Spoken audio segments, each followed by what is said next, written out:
us at Tottenham Depot. This is episode 265, and I have got my man Todd alongside to talk about whatever the hell it is Tottenham have been up to this week. I'm not really sure we're going to have the answers, but we're going to try to find them. He is at TC_Show. Todd, what is up, my friend? Well, Happy New Year to you and everybody out there. I know it's a little late by Larry David standards, but it's the first pod. Yeah. It's the first pod of the year, so we're going to go ahead and stick with it. But any day that you can get together and talk about a Ben Davies goal is a good fucking day. That's about the only good part of today, to be fair. But stick around, and we're happy you're here with us. Yeah, it is. That's about the one bright spot that we have for this week. And honestly, in the year 2026, I just did not have Ben Davies starting and scoring in a Premier League match for Tottenham Hotspur. That was not on my 2026 bingo card. So, unfortunately, I don't get to mark that one off. It just wasn't in the cards for me. So we'll see. We do have the two results, I guess you would call them, to talk about this week for the men's side of things. We've got plenty of transfer news, obviously, and Spurs Women are actually making more transfer news than just about anyone, and we're going to get into some of that as well today. TC, just for time-stamping purposes, obviously, we are recording this Sunday, pretty shortly after Spurs Sunderland went 1-1 at full time.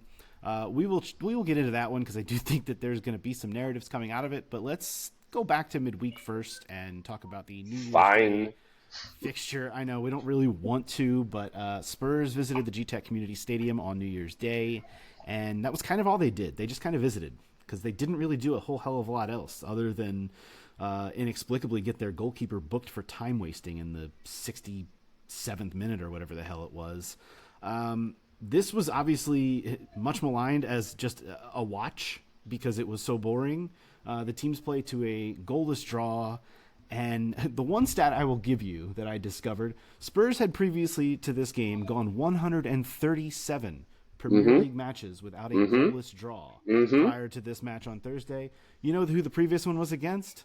I do. Unfortunately, I get to steal your thunder on this. It was a Thomas Frank coach Brentford side, if I'm not mistaken. Way back in 2022. When I saw that stat, I thought, well, that pretty much sums things up, doesn't it? Mm-hmm. It absolutely does. And what's funny is whatever the gentleman's name is that replaced Thomas Frank at Brentford, he's got the highest point return that Brentford's ever had to this point in the season.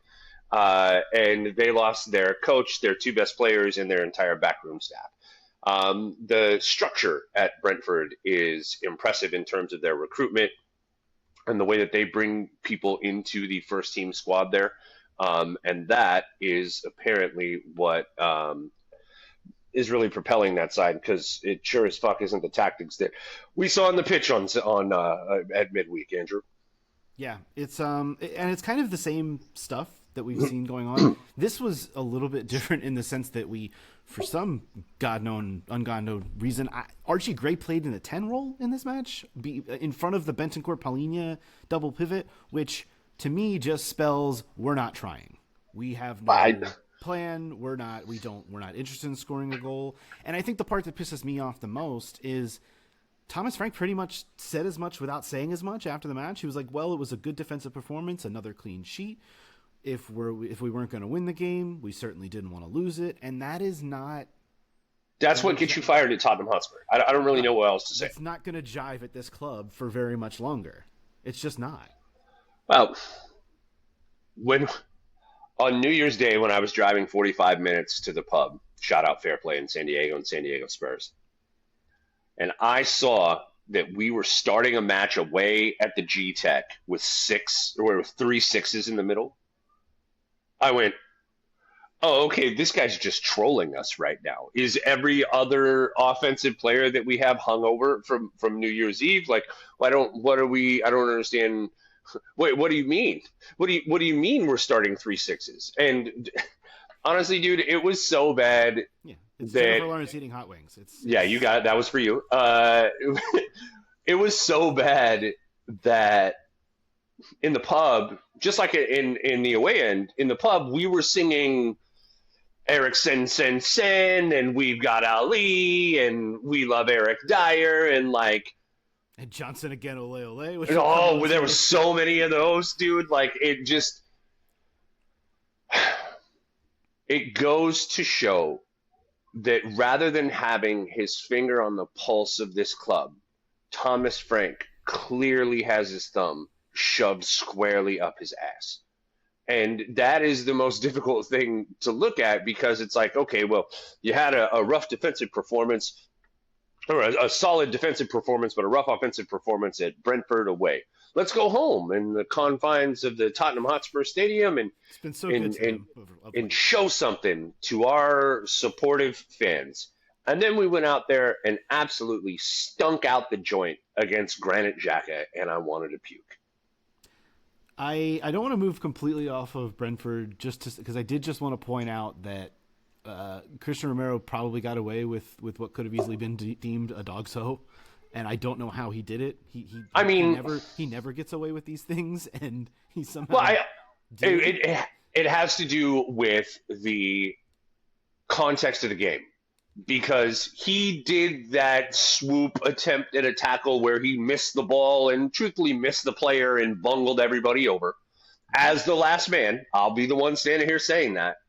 Right before the ball got pinged down the pitch and Brentford fouled Archie Gray in the box from behind, and they were looking at this were the VAR folks, and they were like, well, there's no possible way that we can send this guy off and award this penalty. What a calamity this is. So we're just going to say nothing happened. It did kind That of was feel 100% the PGMOL approach, and I want to kick every single one of those individuals down a flight of stairs. Like that is absolutely. I'm at the point of violence. Like I'm a grumpy individual right now as I look at how we're playing, how we're being officiated, how we're responding to shitty officiating. It's like it's not even like with professional guile. We're literally being Bentakers and like picking a fight in front of the referee in the middle of a shitty situation. Like there is no part of me that looks at how this team is carrying itself on the pitch or off the pitch that says they're being led by a competent leader. The listeners might not know that I actually prepare for this podcast on a weekly basis, so I take notes. And the one word that has popped into my notes after every game is the word passing, because this team continues to lack it. There's just not enough good passers in this team. And that was the other one that we were singing before you go on from there. Right. Sideways and backwards, everywhere we go. Sideways and backwards, everywhere we go. And even those passes aren't great, the sideways and backwards ones. Nope. There certainly aren't forwards ones. And weirdly enough, I'm going to say sideways and backwards, and I'm going to bring up the goalkeeper's name, because Vicario might be the worst passer of all of them. And that's the part to me that is really getting frustrating. And this is what I have in my notes from the Brentford game, because he just could not pass the football.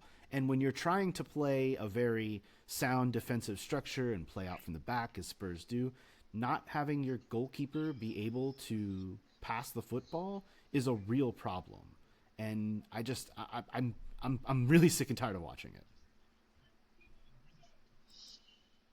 I mean, I feel like we can put a microscope over Vicario. We can put a microscope over Polina. We can put a microscope over.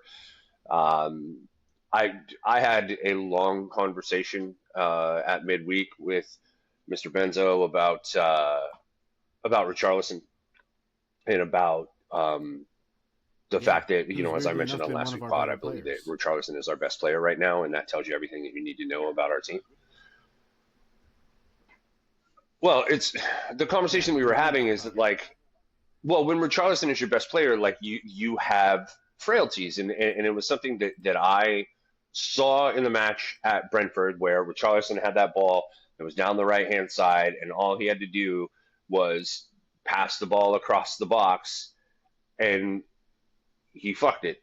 And he had another breakaway today where he was on the right-hand side, and all he had to do, he's a right-footed player. All he had to do was pass the ball early across the box, and he couldn't do it. And I think that in years past, when we had to watch turgid, responsive football under guys like Mourinho, when those breakaways happened, it was fucking Sonny and Harry Kane and Gareth Bale that were running down the pitch. It wasn't fucking Richarlison and Randall Colomawani, which the one time, I don't want to get too far ahead of ourselves, but I have maligned this man 4 weeks as not good enough. I would keep Richie over Kolomwani if given the opportunity in January. He is my focal point of we spent how much on you and you're this not good. Well, he's alone too, though. Like, I You say, oh, well, he's alone. The only reason why he's alone is because Spurs absolutely would not budge on PSG's insistence that there was an obligation to buy. Then we said, no, fuck you. We don't want this. And now I know why. He's just yes, not good enough. So when you have a goalkeeper that you run as the central piece of your build-up play, then his passing's not good. You've got a number 6 that you bring on to defensively shore up the game, like today, and he's Swiss cheese in defense and just watching the ball go into the back of the net with everybody else. When you've got a 60 million pound player that can barely crack your bench, or a 55 million pound player that can't figure out how to cross a ball across the box early and they're a forward. Like, these are not just frailties and poor pieces of coaching, they're poor pieces of execution. And I'm literally standing here saying still Frank out right now to your face. But unless the execution gets better, it doesn't matter which guy's standing on the sideline in the tech box. yeah, I think that's always going to be the case. Let's chat a little bit about Sunderland because we just saw it and it just happened. And the weird thing is, as I'm kind of zooming out and taking a look at both of these matches and the whole of the week, these matches were kind of similar. Spurs had less than 50% of the ball, produced more chances in terms of XG, in terms of shots. And still just what you're saying, that execution is not there. The final ball is not there. At least what I would say is the first half of the Sunderland match looked better. It looked brighter from an intent standpoint. It wasn't great, don't get me wrong. Spurs only got about 1.2 XG for the entire match, but most of that coming in the first half before the substitutions were made. And I thought they at least, like I said, looked like they had more intent. It was a shame to see Mohamed Kudus go down, and as you said, Kolomwani had to come on and really just look bad. But there were now not a doctor. What do we think that Kudus injury looks like? Yes, also not a doctor. He appeared to be looking at his thigh. I'm thinking maybe hamstring. That's kind of what it looked. But again, not a doctor. Don't want to speculate. Who knows? It's not good, especially days after you've sold your other guy who could potentially slot right in and play right wing and has a history of doing so. Oh, you mean our top scorer from last year? Yes. That we sold to a London rival? Okay, cool. Yes, that one. Undervalue? All right, sweet. I don't love that for Kudus. I especially don't love it in the sense that, like you said, Kolomwani had to come on, and what else do you have other than that? I mean, Odebear has looked bright, I think, in these two matches. There's Matisse Tell looked pretty good today as well. Looking bright and looking pretty good is not production. You got a bunch of guys that run around in Watford and Everton and West Brom and fucking Sunderland uniforms that look good in flashes, but they're not Premier League proven contributors, and that's what we're lacking. We don't have that. Floor. I mean, that's where my expectations are at this point. That's why I'm pointing those things out. And how do we go from a European champion to fucking 1-1 draws, giving up late goals because we're trying to hang on at home against Sunderland, bro? You know the answer to the question you're asking, though. You know the answer to that question. How we went from there to here. I don't have to. I don't want to say that when you remove your captain and your head coach that just took you to your first trophy in 17 years, that you gutted the soul of a club, but some might say that. I would like to point out that while I joked about not expecting to see Ben Davies starting Premier League games in the year 2026 for Tottenham Hotspur, he did score Spurs' lone goal this week, and now has, in one Premier League start and one other appearance off the bench in the Premier League this season, has more goals than Pedro Porro does. who I'm pretty sure he started basically every match. I think he maybe sat one Premier League match this year, if I recall. Fuck, that's really funny. That's really, really funny. I just wanted to point that out, and that's not even really a dig at Pedro Porro, although it would be nice to see him score some goals. For as attacking of a player as he is and as forward as he gets. No. They're not giving him the opportunity to score goals. If you remember, under the Ange system, as the inverted fullback, he was able to come in as that third runner and find space where he was able to run at the ball and have a crack at it, which is what Pedro Porro does. Now he barely gets 2 steps before he's got a man in front of him. Like, pay attention to those. Like, when you see Pedro Porro running like he did today, and he's able to get across the box like he did today, if there was a competent forward player over there instead of Colomwani, we would have had a goal. But like, every other defender on this team has scored to this point, other than I think Kevin Danso and Dragishin, who's made one appearance, I think. So has Danso not scored? I hope Kevin Danso scores. I thought Kevin Danso scored a goal. I don't think he has this season, not in the Premier League. Let's find out. I could be wrong. Let us find out. Let's talk about the subs, though, because the subs in this match were, I think, kind of where things really turned. And I'm not even talking so much about the Colomwani one, which was a forced change in the first half. But you bring Polina and Bergvall on for Gray and Odebear in the 72nd minute, and they just sat back for the final 20-25 minutes of this match. And that's why they ended up with only a point from it. They lost all of the attacking intent. They lost the will to go forward. They were comfortable with a 1-0, and it bit them in the ass. And that is, I think, the thing that is going to piss me off most when I look back at this week of Tottenham Hotspur. It's not the transfer business. It's not, looking about as lifeless as I've ever seen a Premier League match look at the G-Tech on New Year's Day. It's the fact that they just decided, hey, we got our cheap goal from our veteran fullback who for some reason is starting this match, and we're just going to try and sit on it. And they didn't do it successfully, and like I said, they paid for it. I feel like that happened about the 72nd minute, somewhere in that vicinity, where they decided to shut up shop. And what's frustrating about that is that there were 2 chances in the second half that if we had converted, that strategy makes complete sense. Where if you're up 3-0 and in the 77 minutes, you bring in, your defensive stopper and, your high pressing, your high pressing midfielder to kind of lock the game down. Like, that makes total sense, right? But like, not at 1-0, not at 1-0. Like, you got to change the strategy at 1-0. Didn't we see a Dane Scarlett cameo today, though? I've been calling for that for a while, so shout for that guy. But that's what happens when you have nobody else to bring off the bench.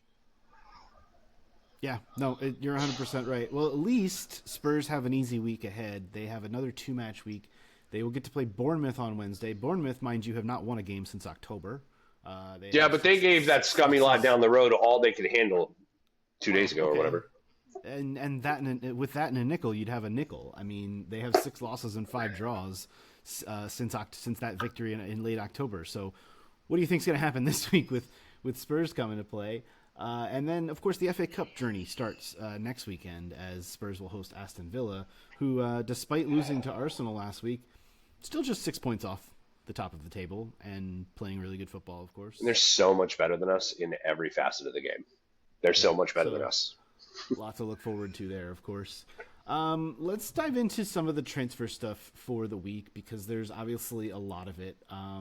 The big headline is obviously Brennan Johnson, who departs for Crystal Palace, actually started for Palace today. A £34 million deal.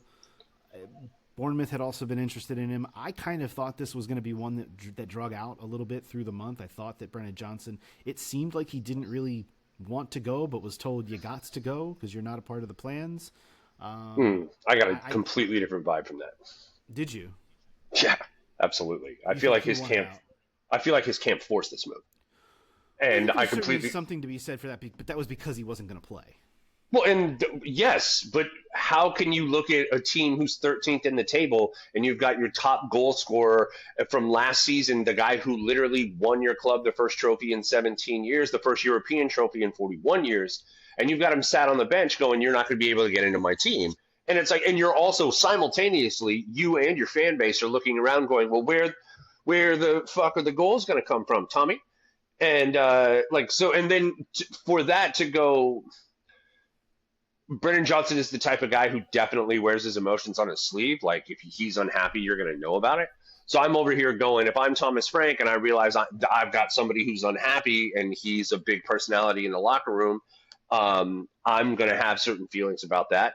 And if his camp is over here going, well, this stubborn Danish guy's not going to play me, I got to get the hell out of here.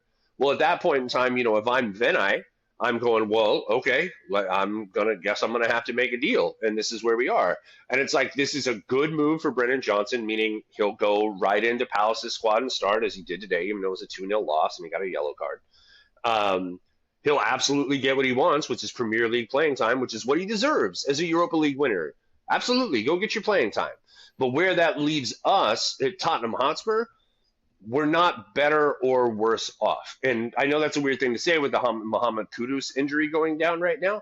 But to be fair, I've bitched about Brennan Johnson for the majority of the first half of this season because he doesn't work in a fucking Thomas Frank system. And we understand that.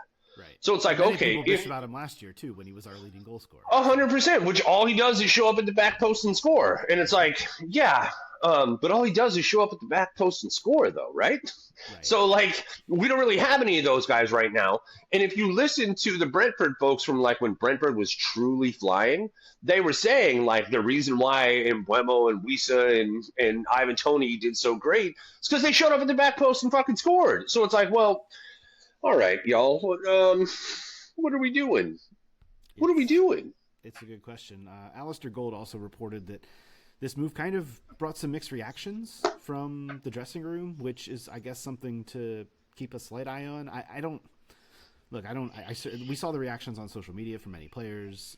Obviously, Brennan Johnson's going to be remembered for a lot of positivity and positive things during his Spurs tenure, but this move to me is not surprising. It's just, I think the timing of it is peculiar and a little bit surprising. But again, if I don't think Brennan was a long-term option for this club. I don't think Brennan was a long-term option either. However, selling him to a London rival is wild. And so I'm over here going, how does it make any damn sense that you're going to give Palace a sweetheart deal, literally a 20 million euro break in what we paid for Brennan Johnson just 2 years ago? Yeah. How are you going to do that? How does that make sense? And the only thing that I postured on this is, if this comes to pass, and this was what, Ben at San Diego Spurs, we had this conversation and he agreed. I postulated that the only reason why this would make sense is if this somehow puts us in first position for Adam Wharton. Now, whether that's in the summer or whether that's this window, it doesn't really matter to me. I don't really care. I think we all agree that Adam Wharton can significantly improve the future and the fortunes of this football club. And if giving Palace this deal puts us in line to make that a priority, I'm all for it. If not, then this is wild business and I don't understand it at all. There are a lot of tea leaves that are being read by many people about, trying to decipher the chess moves on the board for Spurs this January. I'm certainly not interested in trying to decipher any of that code. I want to see how it all plays out and react to it then. But I think you're 100% right. It's curious if there isn't something else big coming behind it, because Spurs are still going to have a lot of matches to play over the next handful of months, and they're going to need help in that regard. And I don't want to hear about some RB Leipzig teenager as the big move from this window. I don't want to fucking hear about it. I hope he lights the world on fire wherever he goes. The guy whose first name starts with a Y and his last name starts with a D. I don't know how to properly say it, and I don't want to butcher it on this podcast. But what I can tell you is he's not a Premier League proven player. That's what the fuck I'm looking for right now. If we don't prioritize those guys, we deserve to be in 13th place for the rest of the season, Andrew. Let's touch on a few others that are actually official moves. Kota Takai has gone out on loan to Borussia Mönchengladbach for the rest of the season. He obviously just joined the club this past summer from the J League and has dealt with injuries. Has only been in the squad one time. That was last week, in fact. The Athletic. I love that for him. There's no buy clause. Yeah, there's no buy clause in this deal, despite some earlier reports from some different German outlets that there was one. So, 21-year-old who just needs playing time, get him out the door. Let's get. Well, he's got, I believe. Yeah, he's got a Japanese teammate there at Mönchengladbach as well. That you saw the the admins putting out some quality stuff on socials of those guys playing together and having a big smile. And I think just miles on the legs right now is really what we're looking for. Being able to do so in a top five league is a big deal. This kid's got a lot of talent. You don't make the Japanese international as a starter at under 19. If you're not a stud, you don't get the J League, Young Player of the Year award unless you're worthwhile. You don't make their top 11 unless you're a stud. Like, this guy has talent. He's huge too. That's the other thing you don't really understand. He's a big kid, and when we get him back, I think that we're in the summertime. I think we're. It's the one thing. And I think it's why Johan Lange is still around, and I think it's the one thing that you can say about this club right now is that we have a pipeline of talent. We have a pipeline of talent, and they're young talent. They're just that talent has yet to be realized at the Premier League level, and we're suffering because for they're it. young, and because they're young. Like, that kind of thing takes time. This is a weird one, but and one I kind of forgotten about. Manor Solomon is apparently still a Tottenham Hotspur. I didn't forget about that shit. Fuck that guy. And here's another weird one. He's ending his loan at Villarreal early and heading off to Fiorentina, which is a club that we've certainly been tied to for other reasons. Shout to Spain and shout to Villarreal fans who made him feel exactly as welcome as they should have. And that's one of the reasons why he was very happy to get out of there and go to a place that's a little more his speed. Yeah, it's certainly weird with the whole Paratici of it all too, because that's still a rumor. Still a rumor. It's still a rumor, and Thomas Frank has been kind of shooting it down. It's all very strange to me. A couple of other loan recalls. Jamie Donnelly comes back from Stoke and back out to Oxford United. Damola Ajayi we mentioned last week. There's an option to buy on that one too. Okay. Yep. It's really weird he didn't make any kind of a mark at Stoke. Ashley Phillips is also there and has been really well. Ashley Phillips, to be fair, Ashley Phillips is to call him a championship level defender is not a slight. He is Joe Rodon, right? He is Joe Rodon. He is a competent top end championship level defender who can also play for lower level yo-yo Premier League teams. I think that's very fair. Alfie Dorrington also back from loan at Aberdeen. Oh, that happened. Was he not playing? They're going to look for another 6-month loan. A lot of other Championship and League One clubs apparently interested. So okay, he won a Scottish Cup last year with Aberdeen. Shout to that guy. Yeah, we'll see where that goes. A few of the rumors that I had seen from the week, and look, longtime listeners of the Depot will know I am not a rumors guy. But these were rumors that at least seemed to make some modicum of sense to me. Rumors about Radu Dragic having multiple suitors in Italy. I don't know if they're going to send both Takai out and Dragic out in the same window. That doesn't seem to make a whole lot of sense. But one of the teams heavily mentioned, ironically enough, Fiorentina. I'll just let everyone connect the dots and draw the circles and do whatever you need to do there. There's Ben Davis rumors because there's going to be Ben Davis rumors just with his status as a veteran on this club and kind of nearing the tail end. I didn't hear those. Yeah, there's rumors that Nice could be interested because they have a little bit of an injury issue at the back. And then the other name that is kind of been floated as potentially going out on a loan this month, and this would especially be wild to me in light of the Mohamed Kudus news, but Matisse Tell has been rumored to go out on a 6-month loan, and I don't think that that's plausible now with the injuries and the sale of Brennan Johnson, but well, it also depends on who we bring back in. I agree with you. I don't think that's going to happen because, Cole Maloney can play on the right. Odebear can play on the right. Matthias Tell is not a player that plays on the right, so he'll have to be the player who plays on the left. Odebear can play on the left as well, but I don't know, man.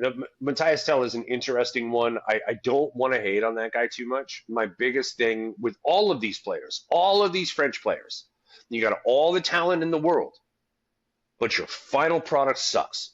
Your final product is French league. And I'm really struggling on that. And it's Matthias Tell did great in Germany. Germany is not England, bro. It's not that. Yep. It is not England. And especially when it comes to goalkeeper prowess and center back play, Germany is not England, brother. And so, I don't know that we have – my biggest thing is we have no teeth offensively. We have a random Richarlison chomp every now and again, but we have no teeth. We are not chewing anybody up at all. I mean, it's evidenced by the majority of our goals, and I say the majority in air quotes, have come from defenders this season. Look at the goal that we saw against Sunderland; it came from a defender. And I joke. Well, it was a defender off of a defender. To be fair, correct. It was assisted. It was Mickey. It was a Mickey shot that was redeflected by Ben Davies. Shout to him. And the pass to Van de Ven came from Romero. Like, it's all defenders in the box doing our dirty work at this point. Dude, when Porro was on that run where he crossed the ball to Cole Mwani, you know who the guy was in the middle of the run? It was fucking Christian Romero. That's on the break. Christian Romero plays both center back and striker for this club. I think we know that. And that shows you exactly how woeful Thomas Frank's offensive approach truly is. It really, really is. Any other transfer stuff before we move on? I have a couple of other news and notes. Like, I don't know that there's much to talk about in terms of incomings, just because there haven't been solid rumors. So what I'm hearing is, and I don't know how accurate this is, but what I'm hearing is, as much as we want Adam Morton now, that's a decision. We're in a dogfight with Liverpool for him. That's a decision that's likely going to come in the summertime. Yeah. So regardless, that's where we're at on that. I heard about that kid from RB Leipzig, the forward. I heard about the Spanish forward, the Spanish striker that plays for Porto. Same. And again, I'm not going to butcher these names. They're real bad. But I heard about those couple of guys. But again, like, none of that shit excites me. The only thing that I'm really looking at right now is, can we get some Premier League players? Like, who's on the bench at Man City? Who's on the bench at Liverpool that really needs to make a move to move their career forward, right? And the only other one that I heard, and this is, again, shout to Ben, and I want to bring it up on this pod so that if there's any legs on it, it'd be really cool. Hayden Hackney from Middlesbrough is like under the radar Adam Morton. And Middlesbrough is likely going to come up this year. He'll play 1 year in the Premier League and light the world on fire. Who the fuck is this guy? And then go to Chelsea for 70 million or whatever. So, if we can get in early on that, that's awesome. I also wouldn't be surprised if you see some Paratici magic from Italy. I don't know who it is. I swear, I don't know who it is. I don't know what it is. I just don't know what that sentence means these days. Well, I didn't know what a Kulusevski was before he got here. You know what I mean? And then you go back and look at that guy's Italian Cup highlights, where he's banging in a sexy left-footed goal and an assist to win Weston McKennie his first trophy in Italy. Like, you're like, okay, I guess that guy is pretty good. Yeah, I hear you. I'm kind of, if they're not bringing like a proven, like you said, a proven Premier League type of player in, I'm honestly, to this point, Spurs are not getting relegated this season. I'm kind of just ready for. We're not there yet. Don't say that shit. It could go absolutely sideways. We still have to get 37 points. We've had this conversation before. 37 points and we're safe. They'll get there. They'll trip over their own dicks and get there. that will happen. I want to see more of Dane Scarlett. I want to see more of Wilson Odobert. I want to see more of Matisse Tell. I don't want to see him go on loan. I want to see him fucking play in the Premier League and see if he can actually do it. We signed this guy for a lot of money. Let's see what we have, because this season is, for all intents and purposes, this is a lost season. I want to see what we have in-house. Did you want to know what's fucking crazy about that? What's fucking crazy about that is that we still have a really solid chance of making knockout rounds in the Champions League as a 13th-place club. We'll at least make the playoff round. And I mean, we talked about this last week. Like, Spurs seem to be in good enough position to just be a mid-table club at this point and do that. And I know that's not what anyone wants to hear. The expectations should and will eventually be higher, but right now that's where they are. As I said earlier, the bar is on the floor, and I'm ready for it to start rising, but it ain't rising yet. Until I see it, until I see a big signing or something else happen. A few news and notes from the week before I do want to talk about Spurs Women, because you want to talk about a team that's been active in the month of January already. It's Spurs Women. Mikey Moore got himself a big goal in the Old Firm derby. It was sweet, too. Was on target in the 71st minute. Rangers turned around a 1-0 deficit to beat Celtic. That is Mikey's third goal in 15 appearances in the Scottish Prem. And then Will Lancashire also scored this week on loan, netting his 6th of the season for Oxford United. Again, Did you? more names that I want. I'm kind of ready to see what's what. We're I not want to there see. yet. We have to be patient on them, I know. but we're there. But do you know who Mikey Moore scored against? He scored at Ipswich, right? No, no, no. Oh no. Who he scored that goal on? No. Oh no, yeah. Oh, it was Schmeichel. It was Harry Kane's old gimp. It was Yeah, Sorry, I yeah. didn't realize what you were asking me there. Yes, I was Uh-huh. like, I said it was against Celtic, didn't I? No, it was I get where it took me a minute. You led the horse to water there. Thank you. It's all good. It's all good. No, I really like the Will Lancashire development. I really, really like that. I think that's exactly what you want it to be. Um, Mikey Moore having the experience that he's having at Rangers this year is critical for him because he's going to win something there, and that's back to back seasons where he ends with a medal around his neck, and that's a big fucking deal for a kid that you're expecting to come in and be the man I think both of on the those left clubs are wing. still looking up at Hearts right now, but No, no, but no, you no, would no, think, dude. Whether it's the Scottish Cup or whether it's the Scottish League Cup or whether it's the league, and trust me, dude, I appreciate Hearts very, very much. But if we're a betting man at this stage of the season, one of the big guys is going to run them down. I think that's fair to say. right on. The other note I had was that Daniel Levy was honored this past week. Motherfucker. Awarded a CBE, the Commander of the Most Excellent Order of the British Empire for those playing along at home. It's like the second highest civilian honor you can get from the crown. It's the most prestigious civilian accolade after knight or damehood. In fact, that would be the only thing above this. So it's Right. it's quite the award, recognizing what Levy obviously did in and around the Tottenham community as chairman during his time as chairman, and all that he provided to the North London community. So the club put out a very nice statement. I still think a lot of this is a little bit awkward based on everything that's gone down in the last year, but good for him and cool beans. I'm very happy for him. I did want to get into, before we get out of here today, some of the action on Spurs Women's side of things, because they already made 4 signings for the month of January. I say this on the 4th of January. So if they keep Men's side, average, take notes. If they keep up this average, they will sign 31 players this window. I don't know that'll happen, but that is what they are averaging at this point. We have already spoken about Senia Gopset, the 20-year-old who came in, and she's been training with the club for a few weeks already. The other signings, Hannah Wick, who comes in from BK Hacken. She is a fullback, a 22-year-old who can play on either side, is potentially a long-term, although, and we're going to get into this, maybe short-term also replacement for Ash Neville. That's something that we're going to need to talk about. Matilda Nilden is the other signing, also coming in from Hacken, a midfielder / winger type of attacking player. Obviously, if the name sounds familiar, she is the younger sister of Amanda Nilden. And this is a player who I think is more of a down-the-road player, probably a long-term replacement for like Jess Naz or a long-term, backup to Jess Naz perhaps, but someone to develop down the road for that. And then just today, another signing announced by the club. Maika Hamano is in on loan from Chelsea, the 21-year-old Japanese forward. And this is a player that I think is the short-term replacement for Jess Naz. I agree. And the attacking prowess. We need goals. Just a loan to the end of the season, but this is a move that I think can really help solidify Spurs' spot in the WSL and make sure that they are in that 4th, 5th, 6th range, hopefully even better than that. So, well, dude, they're 2 points off the top 3 as it stands right now. Right. Yeah.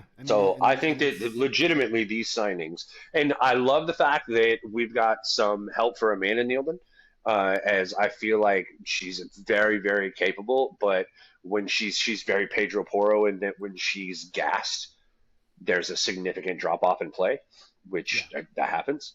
And I think that not giving up late goals and having some potency in the box in the absence of Jess Naz is pretty much all you can ask for out of a window. So I think 100%. And I still think there could be more to come. I mean, like I said, it's the 4th of January. The That's true. Spurs women are certainly churning the roster in a really interesting way. I think there's still some young players that could go out on loan. We'll see kind of how that comes about. The big All right, rumor, now we got to and talk about it. yeah, those moves are official. Like those ins are ins. Four players already in. The big rumor at this point comes from the BBC, and that is that Ash Neville could be on her way out this month, heading to Leicester City. They are reportedly in talks. Ash Neville, of course, joined Tottenham almost 10 years ago at this point. Yeah, Has been part of nine the years squad ago. when they first joined what was then then the Women's Championship, now WSL2. Has seen the club get promoted to the WSL in that time. And has literally been our best player for the last 5 years. And has kind of been the face of the club Yeah. in many respects. 191 appearances for the club to this point. And this is a move that is... Look, I think we all knew that this might be the final season for Ash Neville, but I don't think we knew that it would end in January, as it... It stinks of Moussa Dembele for me. A little bit. Yeah, there's a little bit of that there. And honestly, I think that despite the signing of Wick as a fullback, I think that this leaves Spurs in a really weird spot because you mentioned Amanda Nilden. Like, she's been playing a lot. You need a little bit of rotation. Maybe that's Wick on that side of things, on the left side. In terms of the other players that we've seen playing right back, Ash Neville got off to a delayed start due to injury to the season, but she's pretty much been the consistent right back, the starting right back for this club for most of the season. We know Ella Morris is still rehabbing an ACL. We know that Charlie Grant really hasn't been trusted consistently. We know that Josephine Rydbrink is more of a center back than a fullback. So I'm kind of questioning, does this mean that it's Wick coming in on the right to replace Neville if Neville does go? Does it mean... what does it mean is my question. And it's just a little bit confusing in terms of the timing. I thought, leaving Ash Neville in a position where she could kind of usher in some of these new players as the leader of this club, I would have thought was an important thing. The one thing I think we don't know is that Leicester City is much closer to home for Ash Neville, and maybe this is a move that she wants to make. We haven't really heard anything to the contrary, but I don't quite get this outgoing as the roster churn starts to happen here. It's something that we're all going to have to come to grips with, but it seems a little just a hair too early for me. I mean, is there ever a right time to break up with your long term? You know what I mean? So it's like, is it easier to rip the Band-Aid off? The Heung-min Son exit went pretty well last year, I'll be honest. I thought that was... Well, okay, fine. If we could write a fairy tale ending for a club legend, it would be with a trophy lift. But in this situation, I don't know. If you've got a legitimate offer, she gets to go home. It's a nice little smooth exit. Like, the whole summer isn't about how are you going to replace Ash Neville on and off the pitch.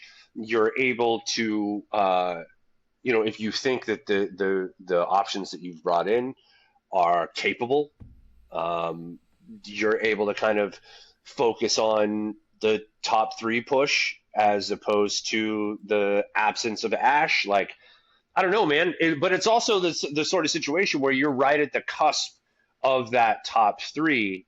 And if you ship your heart and soul because you, for whatever reason, and then you don't make it or the wheels fall off or when shit gets tough down the stretch, you don't have that guile and that stalwart to lean on, you're going to have questions asked of your choices. No question about it. It'll be interesting to see what Spurs women do the rest of the window because, like I said, there's already been so much action. I will be interested to see some of the younger players go out on loan. I don't know that there's a lot of other sales to be made, especially outside of Neville, if that does happen, if that does come to pass.